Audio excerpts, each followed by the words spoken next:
ஆமா.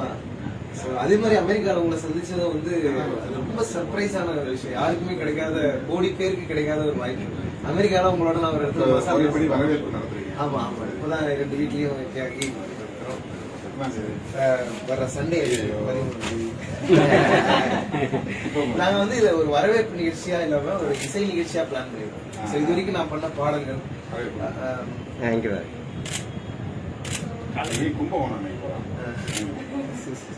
ரொம்ப லாஸ்ட் மினிட்ல தான் இது எல்லாமே ஓகே ஆச்சு. அம்மா அப்பாவுடைய விருப்பத்துக்காக அவர் மியூசிக் ப்ரோக்ராமா தான் பண்ணியிருக்காரு. திருத்தணி.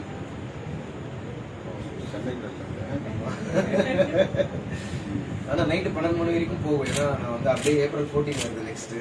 தலித் பன்னெண்டு முடியறதே மாதிரி அடுத்த நாள் அம்பேத்கர் பிறந்த நாளைக்கு ஒரு பிளான் போடுவாங்க.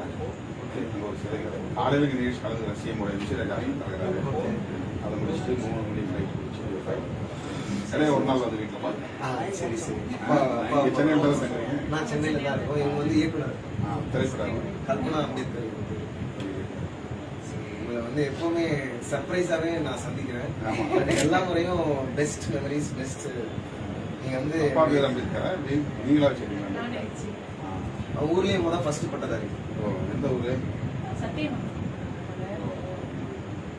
சத்தியமங்கலத்துல அங்கனக்கம். சும்மா நம்ம காலனிகளுக்கெல்லாம் காலனி தானே பேர் இருப்பாங்க. அதனால நான் வந்து வீட்லயே எங்களுக்கு காலனி. ஓகே, நான் கண்டிப்பா அவசியம் வாங்க. உங்களுக்கு ஐயாக்காக ஒரு பாட்டு 13 இல்ல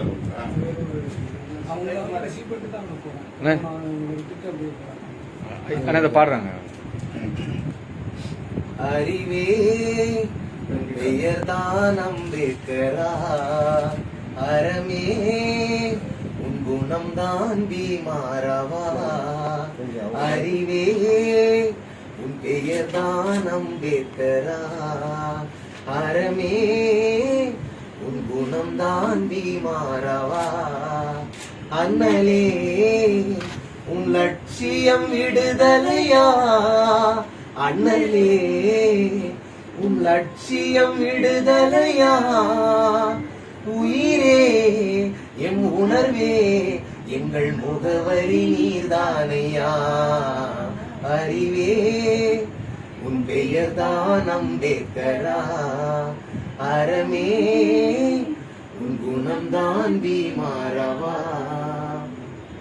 பேச பயந்த சேரி சனத்தை பேச வைத்த பெருமகன் நீ, பேரறிஞன் நீ. பேச பயந்த சேரி சனத்தை பேச வைத்த பெருமகன் நீ, பேரறிஞன் நீ. தாழ்ந்து கிடந்த எளிய சனத்தை தலை நிமிரவே உழைத்தவன் நீ, தந்தையும் நீ. தாழ்ந்து கிடந்த எளிய சனத்தை தலை நிமிரவே உழைத்தவன் நீ, தந்தையும் நீ.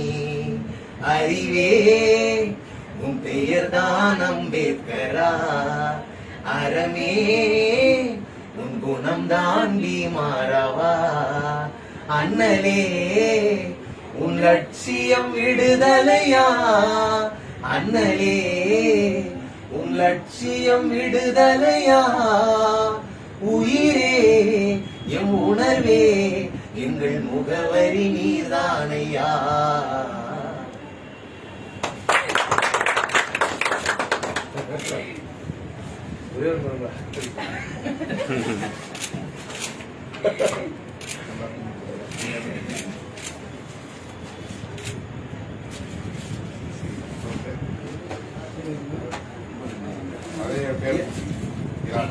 ஆமா, இந்த ஸ்பீச்சஸ் எல்லாம் நான் பாத்துருக்கேன். இந்த ஸ்பீச்சஸ் எல்லாம் பார்த்துதான் ஒரு குழந்தை தான் அது சொல்றதுக்காக தான் அப்படி போட்டேன். You are happy? நான் வந்து கோச்சிங் வரீங்களோ தெரிஞ்சுதான் போட்டுருவீங்கன்னு கேட்டேன். அதுதான். ஆமா, நான் வந்து அந்த ஸ்பீச்சஸ் எல்லாம், அதாவது ஒரு முறை அரக்கோணத்துல நாராயணசாமி மண்டபத்துல நீங்க பேசுறீங்க. நீங்க பேசுறத கேட்டு ஒருத்தருக்கு வந்து டிரான்ஸ் மாதிரி வந்துருச்சு. அதாவது அவர் அன்கண்ட்ரோலா, அவர் பிடிக்கலாம் இல்ல, அவர் வந்து அவருக்கு ஒரு ஆவி வந்த மாதிரி ஆயிடுச்சு. அவரை குண்டு கட்டா தூக்கிட்டு போறாங்க. சீரியஸா இதுல வந்து ஒரு குட்டி பையனா பாக்குறேன். நீங்க மேடையில இருக்கீங்க, உங்களுக்கு ஒரு தழும்பு கூட இருந்தது. அப்ப பாத்துட்டு இருக்கேன், நீங்க பேசுறத கேட்டு ஒருத்தர் ரொம்ப உணர்வு எழுச்சியாகி அன்கண்ட்ரோலபிள் ஆயிட்டாரு. அப்போ அவரை வந்து கிரௌட் வெளியே கூட்டு போறாங்க. இது வந்து நான் மைக்கேல் ஜாக்சன் கான்செர்ட்ல தான் பார்த்திருக்கேன்.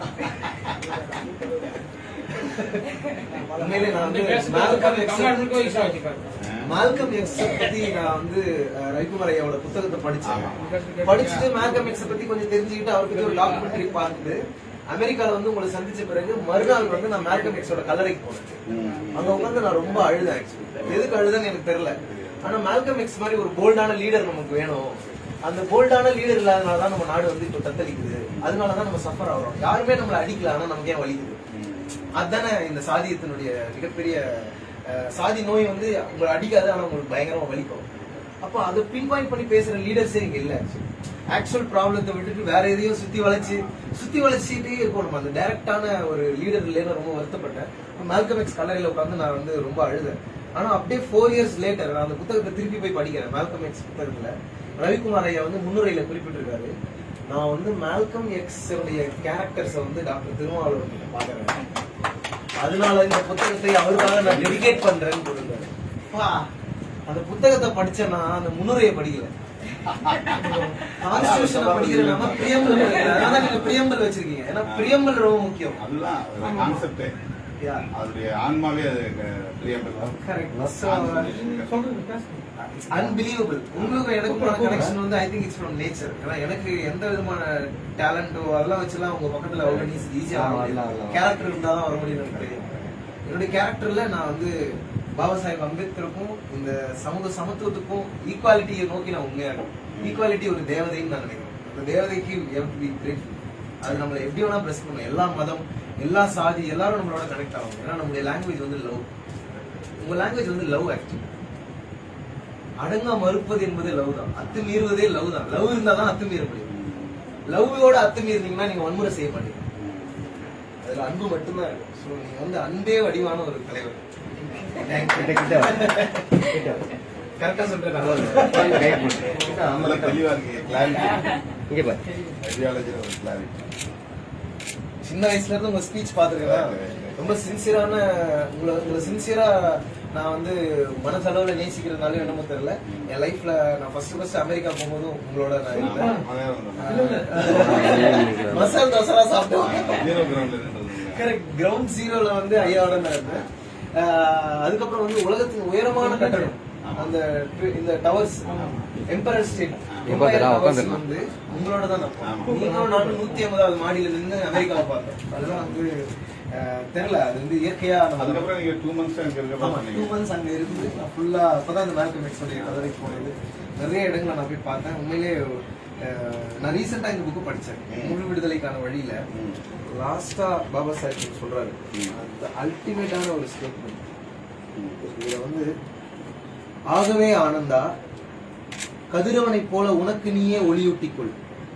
ஒளிக்காக கதிரவனை சார்ந்து நிற்கும் பூமியை போல இருக்காது. உன்னுள் இருக்கும் உன்னை நம்பு. பிறரை சார்ந்து நில்லாதே. உண்மையாக இரு. உண்மையுள் மட்டுமே உன்னை ஒளித்துக்கொள். யாருக்கும் அடிபணிந்து விடாதே. நானும் புத்தரின் வார்த்தைகளிலேயே சரணடைகிறேன். நீங்களே உங்களை வழிநடத்துங்கள். உங்கள் பகுத்தறிவை உங்களுக்கு அரணாக்கிக் கொள்ளுங்கள். அடுத்தவரின் அறிவுரைகளுக்கு செவிசாய்க்காதீர்கள். அடுத்தவர்களுக்கு கீழ்ப்படியாதீர்கள். உண்மையாக இருங்கள். உண்மையின் பின் நில்லுங்கள். எதற்காகவும் உங்களை ஒப்புக் கொடுத்து விடாதீர்கள். புத்தருடைய இந்த செய்திகளை மனத்தில் இருத்திக் கொள்வீர்களே ஆனால் உங்கள் முடிவு தவறாக போகாது. இது உறுதி. படிச்சப்போ எனக்கு வந்து அவ்வளோ லிபரேஷன் கிடைச்சது. புத்தகத்தை மெமரியா நீங்க ஆல்ரெடி உங்களுக்கு படிச்சிருக்கீங்க. அந்த வேர்ட்ஸ்ல உண்மையாவே பார்க்கலாம். I don't know. I don't want to take much time, but thank you. See you. சாயந்தரம்